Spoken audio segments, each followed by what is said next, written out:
మొదలవుతుంది. తిరుపతిలో జాతర 7 రోజుల పాటు జరుగుతుంది. మొదటి రోజు బైరాగి వేషం, రెండవ రోజు పండ వేషం, మూడవ రోజు తోటి వేషం, నాలుగవ రోజు దొరవేషం, ఐదవ రోజు మాతంగి వేషం, ఆరవ రోజు సున్నపు కుండల వేషం, 7వ రోజు చెంప నరకడంతో తిరుపతిలో నా జాతర సమాప్తమవుతుంది. స్త్రీ అబల కాదు, ఆది పరాశక్తి అని తెలుసుకోండి. బిడ్డల ఆరోగ్య క్షేమాలు నమ్మి నా దగ్గరికి వచ్చిన వారికి కొంగు బంగారం. ఈనాటి బాలోత్సవంకి వచ్చిన పిల్లలందరూ అష్టైశ్వర్యాలతో ఆయురారోగ్యాలతో చల్లగా ఉండాలని దీవిస్తున్నాను.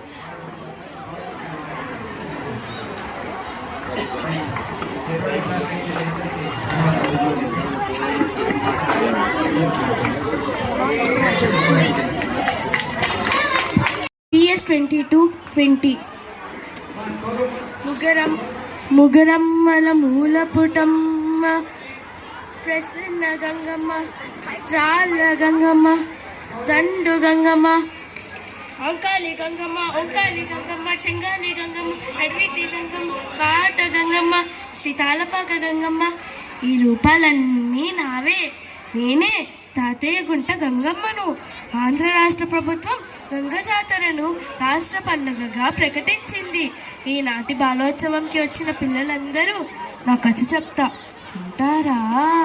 రాజుల పాలన కాలంలో పాలెగాళ్ళు తిరుపతిని పాలించేవారు. అలా పాలెగాళ్ళ వంశంలో నుండి ఒక పాలెగాడు తన రాజ్యంపై అధిక పెత్తనం చెలాయించేవాడు. రాజుని తన మాటలు జవదాటకుండా చేశాడు. రాజ్యాన్ని భయాందోళనలో నింపాడు. అలా చేస్తూ అందమైన యువతులని బాధించేవాడు. అంతేకాక ఆ రాజు పాలన సమయంలో ఆ రాజ్యంలో కొత్త వధువులను ఇబ్బందులకి గురి చేసేవారు, ఆంక్షలు విధించేవారు. అలాంటి రోజులలో ఇకనైనా కాలం చెల్లదా అని ప్రజలు భగవంతుని ప్రార్థించారు. స్త్రీ జాతి రక్షణ సంరక్షణ కోసం జగన్మాతగా తిరుపతి 2 కోసుల దూరంలో ఉన్న అవిలాల గ్రామంలో కైకాల వంశస్థులకి గంగమ్మగా జన్మించాను. అందరి ఆడపిల్లల్లాగే యుక్త వయసుకు వచ్చిన నా మీదే కూడా పాలెగాడు కన్ను పడింది. నన్ను బాధించేవాడు. దీనితో నా విశ్వరూపాన్ని ప్రదర్శించాలని అనుకున్నాను. గంగమ్మ తనను సంహరించడానికి వచ్చిన ఆది పరాశక్తి అని తెలుసుకొని నా నుండి పారిపోయి దాక్కున్నాడు.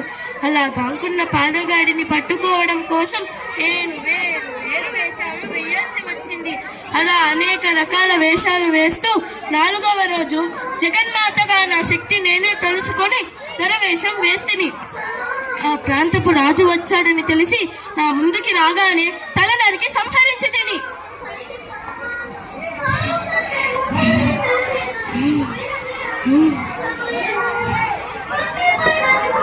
దుష్ట శిక్షణే శిష్ట రక్షణకై సంహరించి తిని.